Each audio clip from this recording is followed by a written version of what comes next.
प्रश्न, व्यास 10.5 सेंटीमीटर वाले एक अर्धगोलाकार कटोरे में कितने लीटर दूध आ सकता है। इस प्रश्न में हमें एक अर्धगोलाकार कटोरा दिया है जिसका व्यास 10.5 सेंटीमीटर है।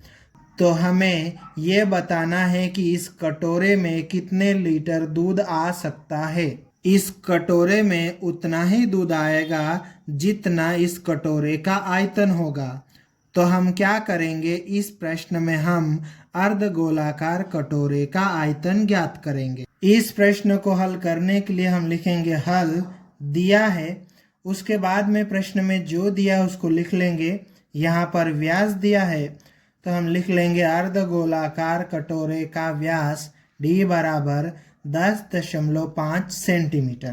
प्रश्न को हल करने में हमें व्यास की कोई आवश्यकता नहीं होती है, हमें त्रिज्या की ज़रूरत होती है।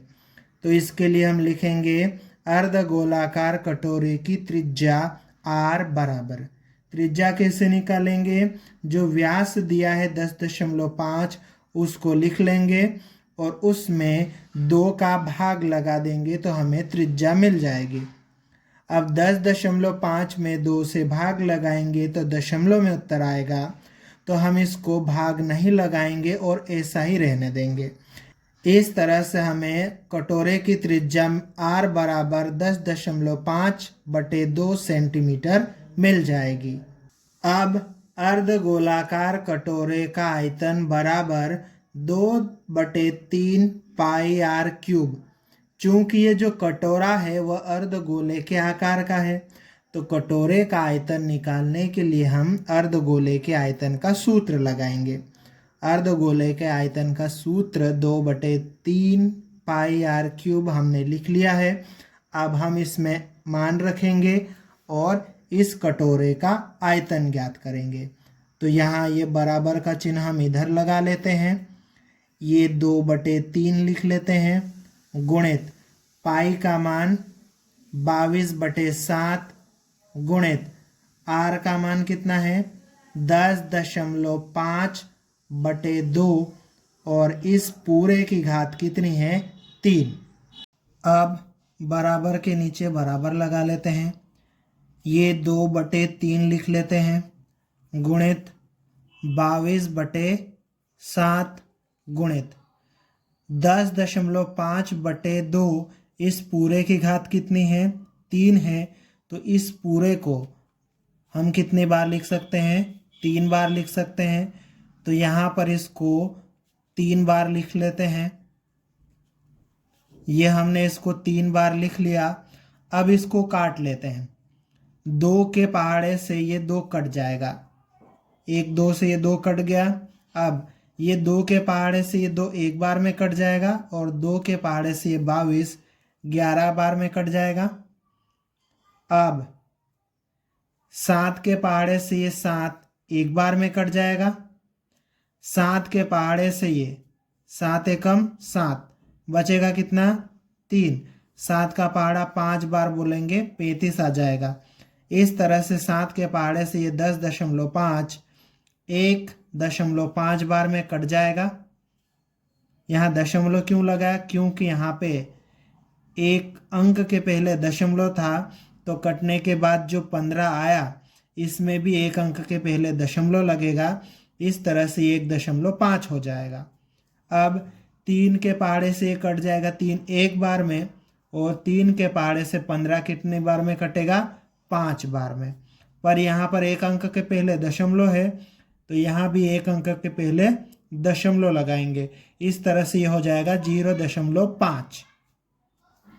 इस तरह से हमारे पास में क्या बचा, ये 11 गुणित ये कितना है 10.5 गुणित 10.5 गुणित ये कितना है 0.5 और इस पूरे के बटे में कितना है 2।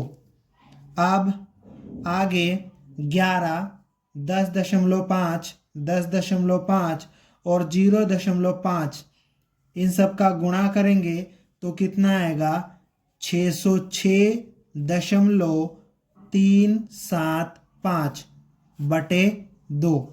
अब 606.375 को 2 से भाग लगाएंगे तो कितना आ जाएगा? 303.1875। इस प्रश्न में जो कटोरे का व्यास दिया है वो सेंटीमीटर में दिया है। इस तरह से हमने जो कटोरे का आयतन निकाला है वो भी सेंटीमीटर में आएगा। इस तरह से इस अर्धगोलाकार कटोरे का आयतन 303.1875 घन सेंटीमीटर होगा।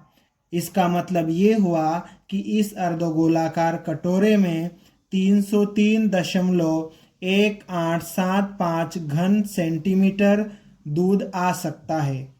लेकिन हमें इस प्रश्न में दूध जो है घन सेंटीमीटर में नहीं, लीटर में कितना आएगा ये बताना है।